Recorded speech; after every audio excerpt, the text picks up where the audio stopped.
যখনই আমাদের জীবনে আমাদের সম্পর্কে কোনো সমস্যা, কোনো বিপদ আসে, তখন বেশিরভাগ মানুষ সেই বিষয় নিয়ে দুঃখী হয়ে পড়েন। আর কিছু মানুষ এমনও থাকেন যারা শেষ পর্যন্ত তার সমাধান করেন, বিপদকে পরাজিত করেন, সম্পর্কগুলিকে আবার জুড়ে দেন। যদি আপনি সুখের খোঁজ করেন তাহলে আপনি সুখ অবশ্যই পাবেন, প্রসন্নতা অবশ্যই পাবেন। যদি আপনি দুঃখ খোঁজেন তাহলে দুঃখ অবশ্যই পাবেন। এবার আপনি কি খুঁজতে চান সেই চয়ন আপনারই। নমস্কার শ্রোতা বন্ধুরা, বং কোর্স ডায়েরি চ্যানেলে আপনাদের সকলকে স্বাগত জানাই। আজকের এই ভিডিওটি থেকে আপনি ভগবান শ্রীকৃষ্ণের মূল্যবান কিছু উপদেশ জানতে পারবেন। এই মূল্যবান উপদেশগুলি আপনি কাজে লাগিয়ে আপনার জীবনে সফলতা অর্জন করতে পারবেন। তাই আজকের এই ভিডিওটি অবশ্যই মনোযোগ সহকারে শেষ পর্যন্ত দেখবেন। আর এই ভিডিওটি দ্বারা আপনি যদি উপকৃত হন তাহলে অবশ্যই একটি লাইক করবেন এবং প্রিয়জনদের সাথে শেয়ার করবেন যাতে তারাও ভিডিওটি দেখে উপকৃত হয়।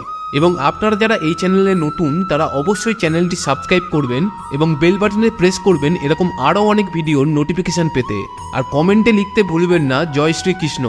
এবার আসুন ভিডিওটি শুরু করা যাক। জীবনে ক্ষমা চাওয়া তাও কিছুটা সহজ, ক্ষমা করতে পারা অত্যন্ত কঠিন। ক্ষমা 2 অক্ষরের এই শব্দ হতে পারে, কিন্তু অত্যন্ত বড় এই শব্দ, অত্যন্ত গুরুত্বপূর্ণ এই শব্দ। কখনো কখনো অন্য কাউকে ক্ষমা করে দেওয়া তাও কিছুটা সহজ কাজ, কিন্তু নিজেকে ক্ষমা করতে পারা অত্যন্ত কঠিন হয়ে দাঁড়ায়। অতীতে যদি আমাদের এমন কোনো ভুল হয় যে কারণে আমরা নিজেকে ক্ষমা করতে পারি না, অনেক সময় এমন কিছু ভুল করে বসি যে বিষয় শুধু আমরাই জানি, কিন্তু আমরা নিজেকে ক্ষমাই করতে পারি না। আর আমাদের বিকাশ সেখানেই স্তব্ধ হয়ে যায়।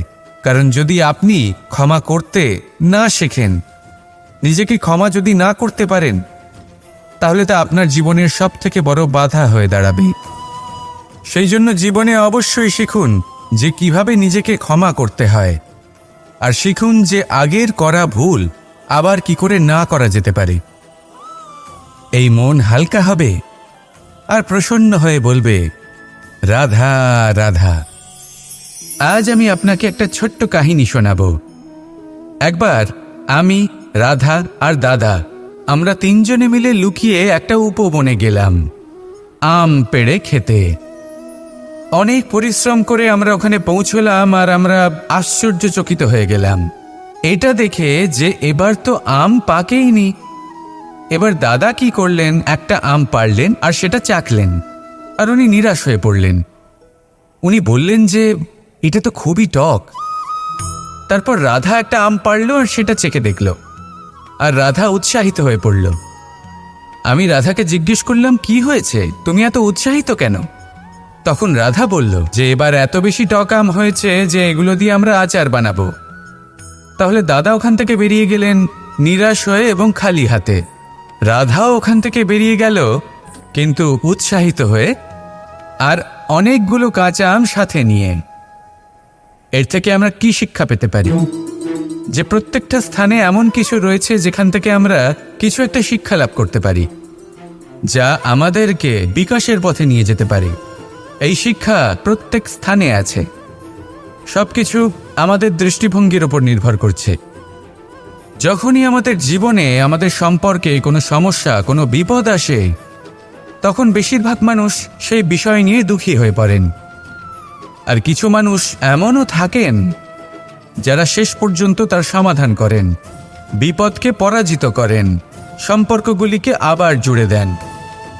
যদি আপনি সুখের খোঁজ করেন তাহলে আপনি সুখ অবশ্যই পাবেন, প্রসন্নতা অবশ্যই পাবেন। যদি আপনি দুঃখ খোঁজেন তাহলে দুঃখ অবশ্যই পাবেন। এবার আপনি কি খুঁজতে চান সেই চয়ন আপনারই। আসুন আর আমার সাথে ভালোবেসে বলুন, রাধা রাধা। মুঠো হাতের শক্তি বেশি, মুঠো খুললেই তা দুর্বল। তা এমন কি থাকা উচিত এই বন্ধ মুঠোয় যা লাখের সমান? মানসিকতা এবং স্বপ্ন। মানুষ জন্মগ্রহণ করে, তার মানসিকতা সময়ের সাথে উন্নত হয়। মানসিকতা অনুযায়ী সে স্বপ্ন দেখে, আর সেই স্বপ্ন সার্থক করতে সে পরিশ্রম করতে থাকে। কিন্তু খুব গুরুত্বপূর্ণ একটা কথা আছে যা আপনার মনে রাখা উচিত। আপনার এই মানসিকতা, আপনার এই স্বপ্ন, তা যেন আপনার নিয়ন্ত্রণে থাকে। আপনার বন্ধ মুঠোয় যেন এর লাগাম থাকে, আপনি যেন এর প্রভু হন। যদি তা হয় তবেই আপনি লাভবান হবেন। যদি এরা আপনাকে নিয়ন্ত্রণ করতে থাকে, যদি আপনার মুঠো খুলে যায়, না পথ আপনার নিয়ন্ত্রণে থাকবে, না মানসিকতা থাকবে, না স্বপ্ন নিয়ন্ত্রণে থাকবে। আর যদি তাই হয় তাহলে আপনি আপনার ভবিষ্যৎ নষ্ট করে ফেলবেন। তাই নিয়ন্ত্রণ করতে শিখুন নিজের বিচার বুদ্ধি, নিজের মানসিকতা, নিজের স্বপ্নকে। নিজের এই স্বপ্ন পূরণ করুন আর আমার সাথে ভালোবেসে বলুন, রাধা রাধা। যত শক্তিশালী এই মন, তত শক্তিশালী এই শরীরও। এই যে আমাদের শরীর, এটা আসলে কি? এ হলো একটা রথের মতো। আর একটা রথ ততক্ষণ চলতে পারবে না যতক্ষণ না তাকে কোনো সারথি চালাবে। এই মন হলো শরীরের সারথি। এবার ভাবুন, যদি এই সারথি শক্তিহীন হয়, দুর্বল হয়, তাহলে এই রথের কি হবে? এটা উচিত পথে চলতে পারবে না, উচিত গতিতে চলতে পারবে না, মন মতো স্থানে এটা পৌঁছতেও পারবে না। সেই জন্য মনের শক্তি অত্যন্ত প্রয়োজনীয়। এবার মনের শক্তি আমরা কোথা থেকে লাভ করি? দৃঢ়তার শক্তি থেকে। এবার এই শক্তি আমরা কিভাবে বাড়াতে পারি? আমরা প্রতিদিন কিছু নতুন স্থির করি, কিছু ছোট, কিছু বড়। আর যেই আমরা নতুন কিছু পূর্ণ করি, আমাদের মনের শক্তি বেড়ে যায়। আর যদি পূর্ণ না করতে পারি, মনের শক্তি কমে যায়। একটা দেওয়ালের মতো ছোট ছোট ছোট ছোট শিলা আমরা একটার পর একটা স্থাপন করে একটা দেওয়াল তৈরি করি। এতগুলো পাথর যখন একত্রিত হয়ে যায়, তখন এমন এক দেওয়াল তৈরি হয় যাকে ভাঙা প্রায় অসম্ভব হয়ে দাঁড়ায়। সেরকমই হয় মন এবং দৃঢ়তা। ছোট ছোট কাজ করে নিজের লক্ষ্য পূর্ণ করুন। এই লক্ষ্য যদি পূর্ণ হয়, তবে মনের শক্তি বাড়বে। কিছুটা এইভাবে যে যত বড়ই বিপদ আসুক না কেন, সেই বিপদ নিজে হার মেনে নেবে, কিন্তু আপনার মন ততটাই শক্তিশালী থাকবে। তাই মনের শক্তি বাড়াতে থাকুন, যাতে আপনি উচিত পথে চলতে পারেন, উচিত গতিতে চলেন আর মনোবাঞ্ছিত স্থানে পৌঁছতে পারেন। তবেই এই মন প্রসন্ন হয়ে বলবে, রাধা রাধা। মানুষ সবসময় চায় যে তার জীবনে যেন কখনো কোনো সমস্যাই না আসে। সে চায় তার জীবন যেন শুধুমাত্র শান্তি এবং সুখের দ্বারা পূর্ণ থাকে। কিন্তু এই চাহিদা অনুচিত কিছু নয়। আমরা সবাই এটাই চাই যে জীবনে সুখ থাক, শান্তি থাক। কিন্তু এই কথা সবসময় মনে রাখবেন, যে সূর্য উদিত হন সংসারকে প্রকাশমান করেন, দুপুরবেলায় সংসারকে রৌদ্র প্রদান করেন, সন্ধেবেলায় তাকেও অস্ত যেতে হয়।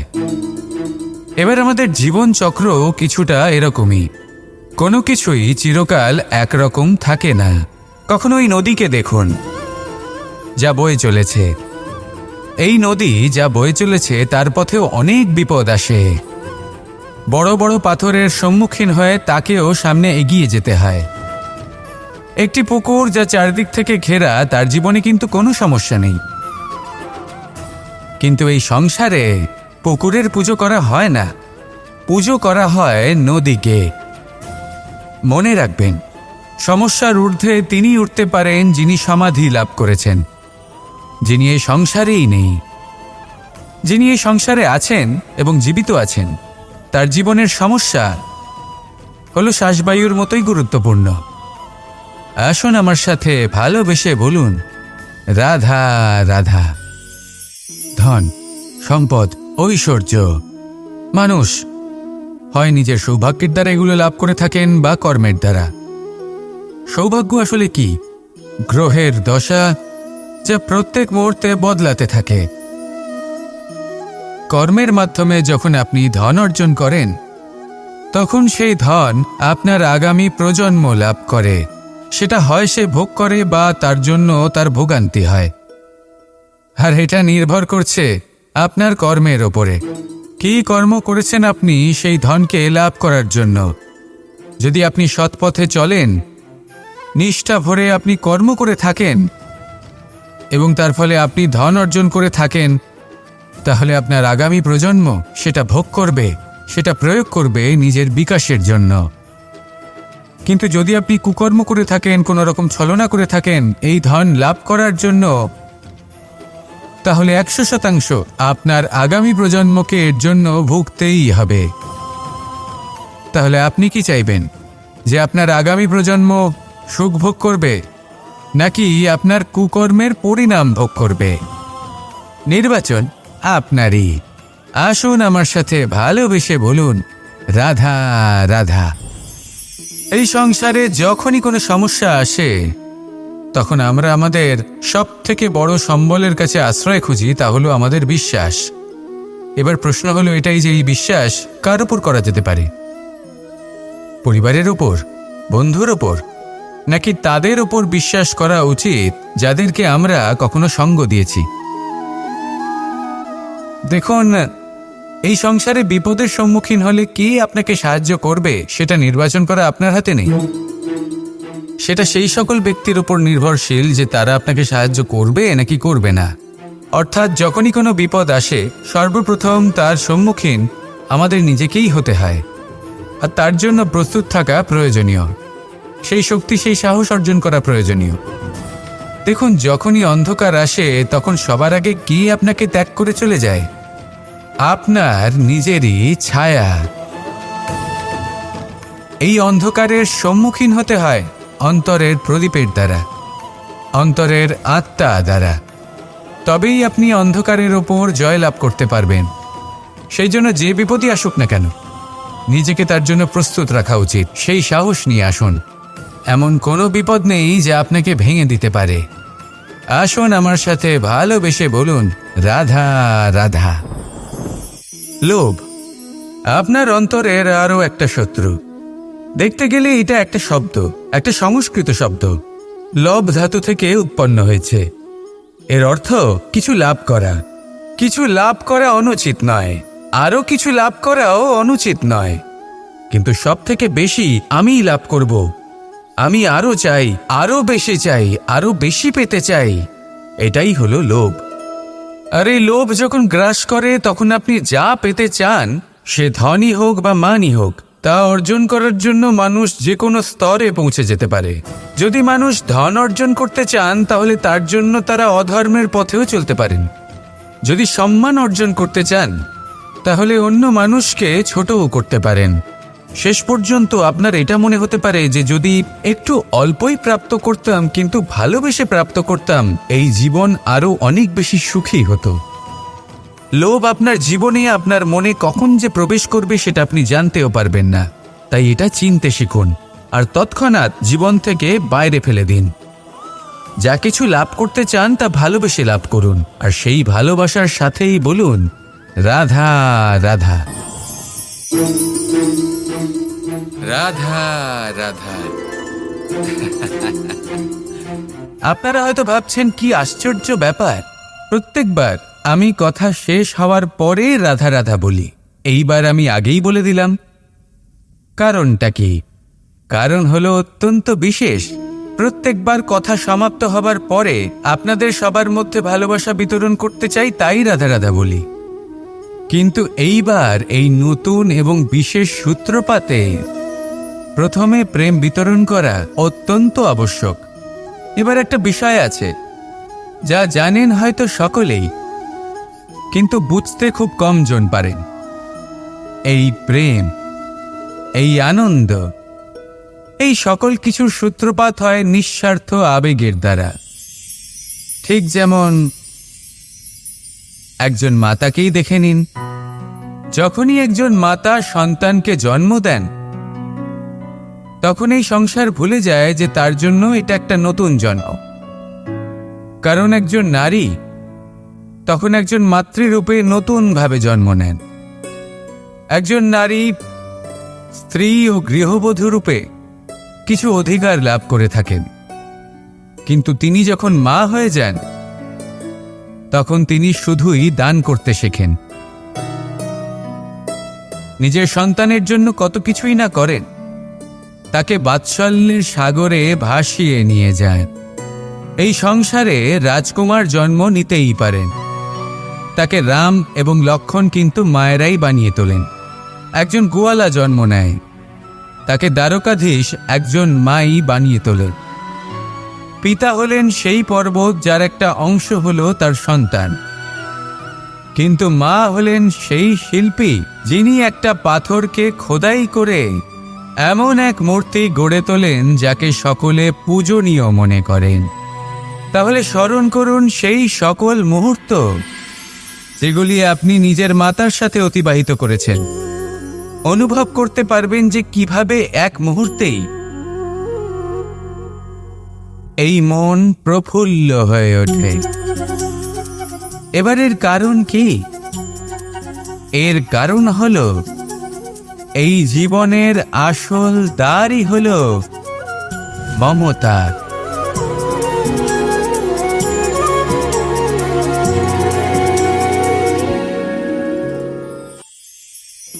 আমি রাধাকে ভালোবাসি, আর এই কথাটা সমগ্র সংসার জানে।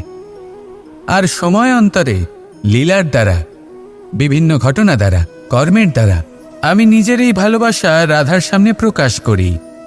এবার আপনি বলবেন, এসবের কি প্রয়োজন? রাধা কি এই কথা জানে না যে কৃষ্ণ তাকে কতটা ভালোবাসে? অবশ্যই জানে, কিন্তু এই যে ভালোবাসা, তা মনে রেখে দেওয়ার জন্য নয়, তা প্রকাশ করার জন্য। আর বারংবার এই ভালোবাসাকে প্রকাশ করা উচিত, উচিত সময় এবং উচিত সুযোগ দেখে। কিরকম? এবার যদি আপনি প্রেমীর সাথে কোনো উৎসবে থাকেন, তাহলে তার সাথে নৃত্য সঙ্গীত করুন। যদি ভিড়ের মাঝে থাকেন, তখন প্রেমীকে সম্মান করুন, একান্তে প্রসাধন করুন। দুঃখের সময় তার হাত ধরে থাকুন, সুখের সময় আলিঙ্গন করে রাখুন। এই প্রেম যত প্রকাশ করবেন, ততই এই প্রেমের বৃদ্ধি হবে। এই প্রেম আরও বেশি গভীর হবে, অটুট হবে। তাই এই প্রেমকে মনে নয়, আপনার জীবনে স্থান দিন। মন খুলে প্রকাশ করুন, আর আমার সাথে ভালোবেসে বলুন, রাধা রাধা। আমার কাছে যশোদা মা যেমন, আমার কাছে দেবকী মা যেমন, আমার কাছে ঠিক তেমনই হলেন গোমাতা। এবার ভেবে দেখার বিষয় হলো এটা, যে এই সংসারে অসংখ্য প্রাণী আছে। একজন গাইকে একজন মায়ের মর্যাদা কেন দেওয়া হয়? তাহলে এর অনেকগুলো কারণ আছে। এই গাই অর্থাৎ গোমাতা, এনারা হলেন অত্যন্ত শান্ত, শান্তিপ্রিয়, কখনো কারোর কোনো ক্ষতি করতেই পারেন না। গোমাতা যে দুধ নিজের বাছুরকে পান করান, সেই দুধই আমাদেরও দেন। সেই দুধ পান করে আমরা শক্তি লাভ করি। এই দুধ থেকে আমরা মাখন, ঘি, পায়েস, এইসব সুস্বাদু খাবার লাভ করি। গোমাতার গোবর আমাদের জ্বালানি হিসেবে সাহায্য করে, যার ফলে খুব কম সংখ্যক কাঠ ব্যবহার করা যায় এবং বেশিরভাগ জঙ্গল সুরক্ষিত থাকে। গোমাতার গোমূত্র, সেটাও আমাদের কাছে লাভজনক। এর দ্বারা আমরা অনেক রোগ থেকে মুক্তি লাভ করতে পারি। গোমাতা যখন একটি বাছুরকে জন্ম দেন, তখন সেই বড় হয়ে আমাদের ক্ষেত কর্ষণ করে। সেই জন্য গাইকেও জীবনে মায়ের মর্যাদা দেবেন। যতটা সম্ভব তাকে সেবা করুন এবং ভালোবেসে তাকে পালন করুন। এই মন নিজে থেকেই প্রসন্ন হয়ে বলবে, রাধা রাধা। কখনো কোনো প্রজাপতিকে উড়তে দেখেছেন? কি সুন্দর উড়ে বেড়ায় সে, এক ফুল থেকে অন্য ফুলে, এক পাতা থেকে অন্য পাতার উপর। কিন্তু সে কিভাবে উড়তে শেখে কখনো ভেবেছেন? জন্ম থেকেই কিন্তু প্রজাপতির ডানা থাকে না। ও কিন্তু ছোট্ট একটা ডিমের আকারে জন্ম লাভ করে। তারপর সেই ডিমটি ভেঙে একটি কীট বাইরে আসে। আস্তে আস্তে সে বড় হয়, ওর শক্তি বৃদ্ধি পায়। তারপর সে সেই কীট দশা ত্যাগ করে নিজের ডানাগুলি মেলে। এই প্রক্রিয়া তার কাছে সরল নয়, অত্যন্ত যন্ত্রণাদায়ক প্রক্রিয়া, কিন্তু সে সেই যন্ত্রণা মেনে নেয়। আর তারপর আস্তে আস্তে সে উড়তে শেখে। শুধুমাত্র আকাশে উড়ে বেড়ায় তা নয়, আমাদের মনের মাঝে উড়ে বেড়ায়। এবার এই ডিম থেকে প্রজাপতি হয়ে ওঠার যে যাত্রা, এটা যতটা কঠিন, ততটাই কঠিন হয় এই সংসারে শ্রেষ্ঠ কর্ম করা, ততটাই কঠিন হয় এই সংসারে মহান হয়ে ওঠা। সেই জন্য প্রয়োজনীয় প্রচেষ্টা এবং সময়। নিরন্তর প্রচেষ্টা করতে থাকুন, পর্যাপ্ত সময় নিন এবং আপনি নিজেকে এই আকাশে উড়ন্ত অবস্থায় পাবেন। আসুন আমার সাথে ভালোবেসে বলুন, রাধা রাধা।